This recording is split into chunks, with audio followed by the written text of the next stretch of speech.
Have you ever heard the story that Al Capone was the mastermind behind money laundering? Turns out that's just the tip of the iceberg.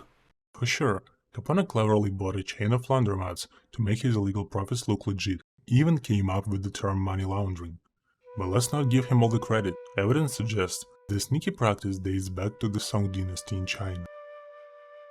Despite evolving methods, the idea behind laundering stays surprisingly straightforward. Even with the emergence of cryptocurrency and NFTs, the core framework remains unchanged. Money laundering is lying on three basic steps. The first one is placement, the second one is layering, the third one is integration. At the placement step, criminals are at their weakest point.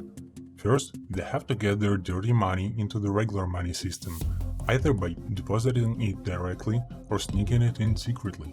The popular tactic here is to split big chunks of cash into smaller, less suspicious amounts. These smaller sums are then put into one or more bank accounts. Sometimes people use a trick called smurfing. Smurfing is a sneaky financial maneuver where a large sum of money is divided into smaller amounts and given to multiple individuals, often called drops or smurfs, who then make deposits into different bank accounts. This tactic makes it tough for authorities to connect the dots between smurfs, the deposits, and the account, making it harder to catch illegal activity. During the layering step, criminals aren't as exposed as before, but that doesn't mean the challenges disappear. This stage is tough because it's like building a tricky maze of transactions to confuse investigators. Layering is like hiding a trail. Criminals split up dirty money and shuffle it through lots of transactions to throw off anyone trying to track it. The more layers they add, the harder it is to trace the money back to its illegal beginnings. They get creative too. They might turn cash into assets like gold, chips of casinos, or fancy properties. And they don't stop there. They move the money around the world, going through different countries with each transaction. The more stops they make, the harder it is to figure out where it all started. This is where differences between placement and layering come into play.